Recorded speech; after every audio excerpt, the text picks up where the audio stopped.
స్తోత్రం అండి. ఆత్మీయ తల్లిదండ్రులు నా వందనాలు. మీ అందరికీ నా వందనాలు. మరి గత సంవత్సరం శ్రేలకోట నుండి ఈ సంవత్సరం శ్రేలకోట వరకు కూడా ప్రభువారు ఎంతగానో మరి మా కుటుంబాన్ని ఇక్కడ సంఘాన్ని కూడా ఎంతగానో ఆత్మీయ తల్లిదండ్రుల ప్రార్థన వల్ల దేవుడు ఎంతో క్షేమంగా కాచి కాపాడారండి. దేవుని స్తోత్రం అండి. అలాగే సంఘంలో కూడా దేవుడు ఎన్నో మేలు ఎన్నో కార్యాలు చేసి మరి సంఘాన్ని అందరినీ కూడా దేవుడు సజీవుల సంఖ్యలో దేవుడు నిలబెట్టారండి. దేవుని స్తోత్రం అండి. అలాగే మా కుటుంబంలో కూడా దేవుడు ఎన్నో మేలు చేశారండి. యేసు కూడా కారు విషయంలో కూడా తోడుగా ఉండి లోన్ వస్తే మరి నేను సాక్ష్యం చెప్తాను అనుకున్నాను. అలాగే లోన్ కూడా దేవుడు సిద్ధపరిచారండి.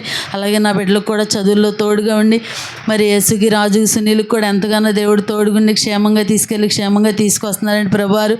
మరి సమస్త మరి సదుపాయాలు కూడా దేవుడిచ్చి ఘనంగా జరిగించారు. ఇప్పటి వరకు కూడా మరి గత వారంలో జరగాల్సిందండి శ్రేలకోటం. మరి పోయిన బుధవారంలో మరి నైట్ అన్నారండి. మళ్ళీ మరి ఆదివారం చెప్పినప్పుడు మళ్ళీ నైట్ అని మళ్ళీ పగలన్నారండి. కొంతమంది మరి వాళ్ళు స్లాబ్ ఒప్పుకున్నామని చెప్పి వెళ్ళిపోయామని చెప్పారండి. వెళ్తున్నాం మరి కుదరదని మరి ముందుగా చెప్పేసామని చెప్పారండి. అవన్నీ సరే దేవుడు ఇచ్చిన దాన్ని బట్టి మరి దేవుని స్తోత్రం అండి. దేవుడు తీసుకొచ్చిన బిడ్డలను బట్టి దేవుని స్తోత్రం అండి. మరి శ్రేలకోటం మరి ఇంకా మరి రాబోయే రోజులు ఇంకా ఘనంగా జరగాలని మరి మీ అందరూ కూడా ప్రార్థన చేయండి. ఇక్కడ ఇంకా సంఘం కట్టబడాలని ఆత్మీయ తండ్రి గారు తల్లి గారు ప్రార్థన చేస్తారని అడిగి వేడుకుంటున్నానండి.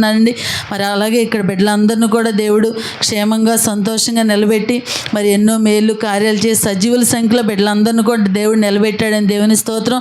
మరి ఎదురుగా మే నెలలో కోటాలు ఉన్నాయండి. కోటాలు కూడా ఘనంగా సంతోషంగా జరగాలని మరి ఇక్కడున్న బిడ్డలందరూ తల్లిగారు తండ్రి గారు అందరూ కూడా ప్రార్థన చేస్తారని అడిగి వేడుకుంటున్నానండి.